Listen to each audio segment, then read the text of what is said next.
Well, in short, what we can say is that whatever may be the topology, underlying topology, this particular network layer should support giving a service to all such different types of subnet technologies. Therefore, we say that the service provided by the network layer should be independent of the subnet technology. Then second point is going to be the network layer should be shielded from the number, type, and topology of the subnet. Should be shielded. What does it mean now? There are certain type of communication. There are two types of communications. One is going to be connection oriented service, connectionless service.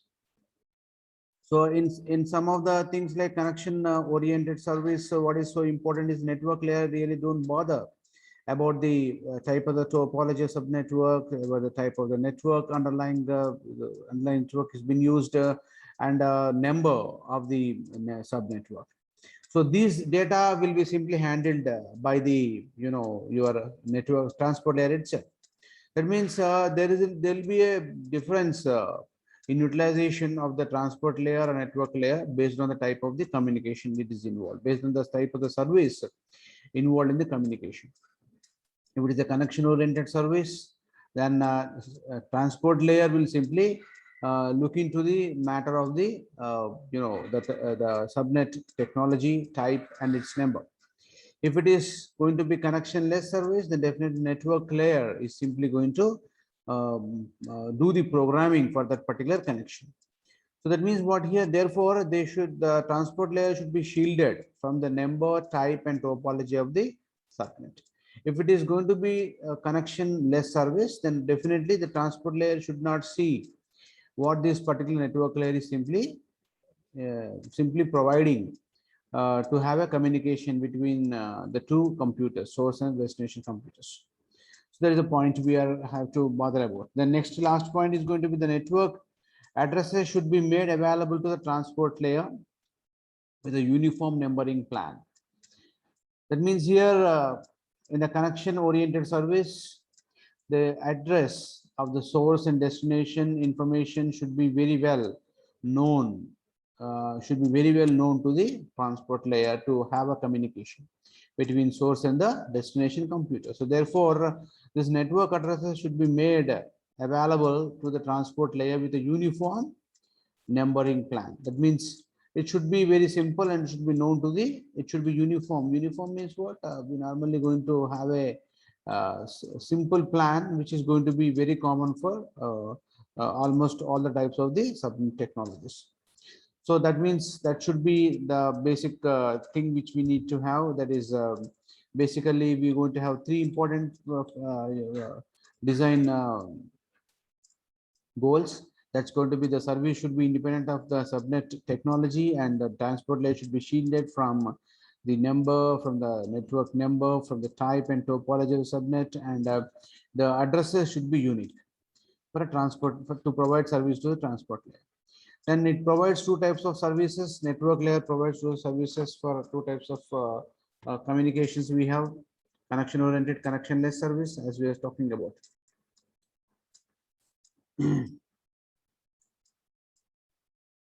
Now the subnet can be connection oriented also. In the case of connection oriented, then the transport layer really cannot request transmission of information until the connection has been set up. So once after connection is set up, then the transport layer is simply going to directly send, without the involvement of the network layer, the data from source to destination computers. So let us think in a broader sense or in a deeper sense on the implementation of the connectionless service and the connection oriented service. So let us first of all go with the connectionless type of the service. So as I was talking to you continuously, that we should treat the computer to computer communication going to be in par with the or analogous to the postal communication system. So in that comparative statement, what we can say is the data which is coming to the router, we call it as a datagram. So in this particular connectionless service, the data coming out of a network layer and going into the router is called as simply known as a datagram. What is basically a datagram is? A datagram is a self-contained message. It is a self-contained message unit which contains sufficient information to allow it to be routed from source to the destination computers. So here it is, datagram is known as self-contained message unit. Whatever the requirements are fields required for a message to be identified between source to destination, all the information has to be provided in this particular datagram. So that is why it is called as a datagram. So therefore, we call it as a self-contained message unit. That means once the data comes out of a router as a datagram, it is an independent packet. So it can simply take any route which is possible to take in the network region. So that is what we call it as a independent link. So therefore, we call that packet which is coming out of a router, okay, called as a datagram. So we simply call that packet as independent packet. So therefore, we treat each packet is going to be independent. The network layer simply accepts messages from the transport layer and sends out each one as an isolated unit. So this is what independency benefit. So every packet is going to be independent of the other packets, even though all these packets belong to the same message, but still it is normally going to have this particular thing. Because of this advantage, we can use this in the connectionless type of the service. So therefore, the network layer simply accepts the messages from the transport layer and sends these messages out each one as an isolated unit. So that the transport layer is going to give a huge amounts of data to the network layer. Network layer simply converts them into packets, and each packet is isolated with all other packets, and they are independent to all other packets. So like that, these packets are transmitted. So next, each packet contains the full source and destination address port. So each packet follows a different route from source to destination.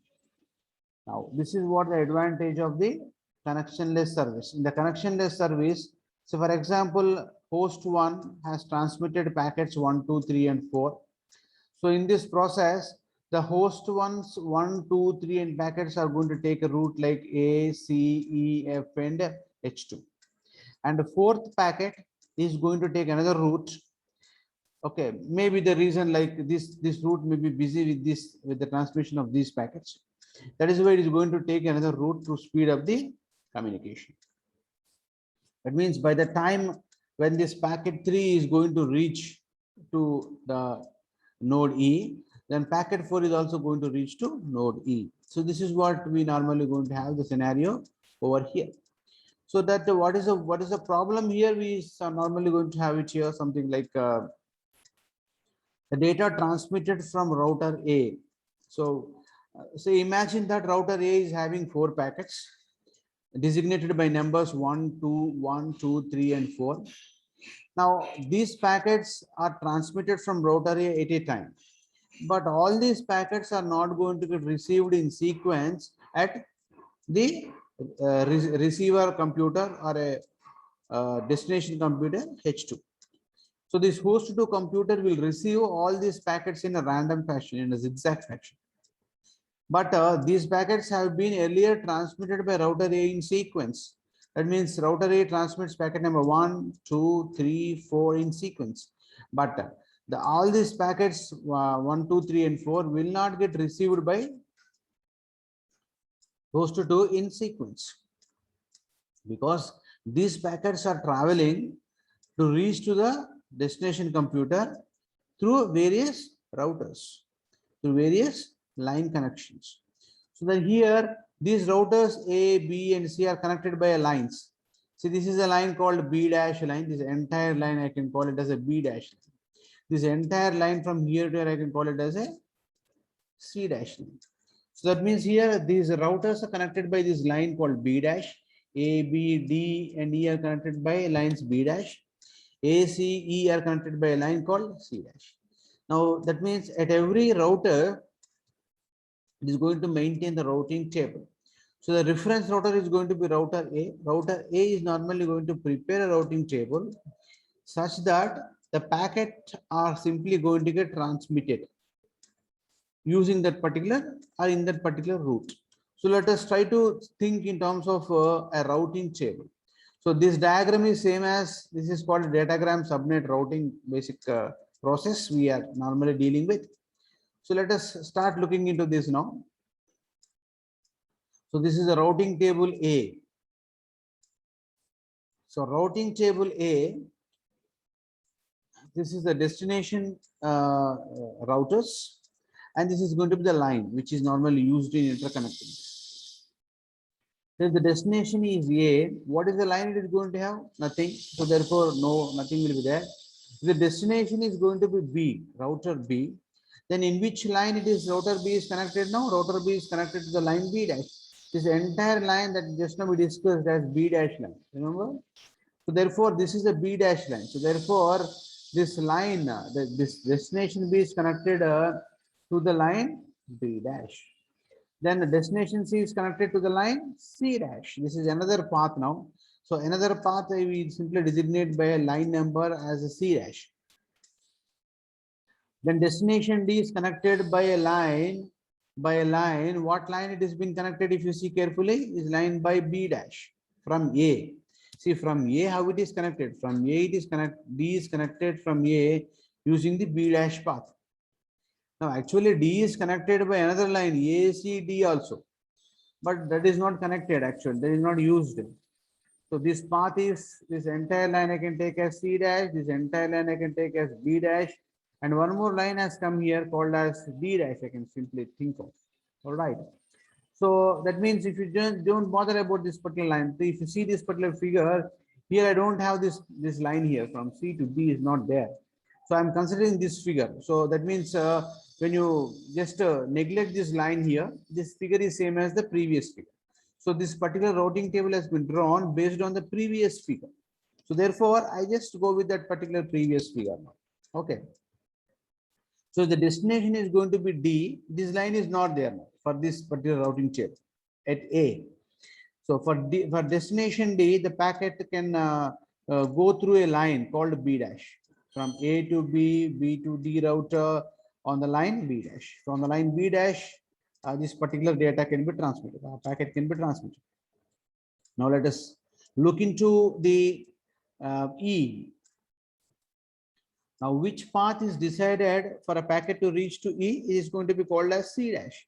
C dash means what? A, C, and E. All this is lying on the C dash line. Then next it goes to F. So whatever is there for F is simply going to travel through C dash path. Okay.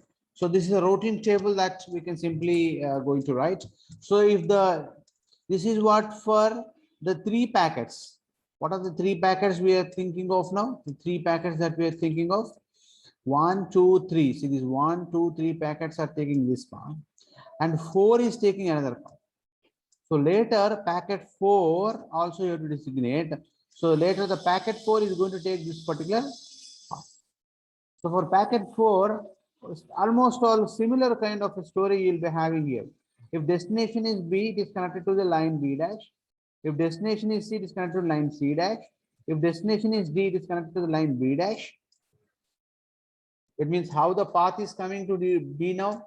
A, B, and D it is coming. If it is E now, destination is E, how the path, how the fourth packet should come now? The fourth packet is supposed to come through router A, then B, then D, then E. That means all this is connected to a line B dash. That means this entire line is connected. That means this is a series line connection. So this entire series line is designated by the letter B dash. Then F. F means what? F means packet 4. That means this is for packet 4 we are writing. This routing table for packet 4. So this packet 4 is traveling through router A, B, D, E, and F. This is nothing but your B dash line. You got only single line here. You need not designate this line because it is a single line. So we don't bother about this single line. So because since we got 2 paths here after A, we are bothering about these lines. So therefore, this F is connected through the line B dash. That means packet 4 is traveling through this particular line B dash. That means these particular packets coming on this line C dash is not considered. That means packet 4 packet 4 routing table has been drawn it over here. So like this, at each and every node, we can write the various routing tables. In the exam, you can just draw one routing table with this example, and you can just say similar to this. Every router is normally going to write its own routing table to transmit or to make this packet to travel from source computer to the destination computer. So this is what we normally going to prepare a routing table. So a very, very important concept in the examination point of view. So you have to draw this, compulsorily you have to draw this particular routing diagram, that is datagram subnet routing diagram you have to draw, and routing table you have to simply draw. You have to explain how you have to simply prepare this particular routing table. Based on this routing table, how the communication is going to take place, all these points which are there here, I've just explained just now.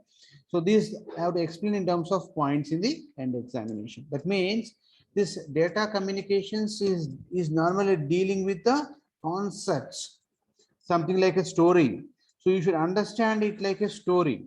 If you understand it like a story, now this story you have to make it as points in the end examination by using the diagrams, by using the certain bullet points. You have to make the story in a systematic manner, in orderly manner. You have to write in the end examination. So thereby we can simply going to score well when you really write in the exam with the diagrams, appropriate diagrams, and point wise explanations in sequence one after the other, how the packet is simply being transmitted from source computer to the destination computer using the network layer.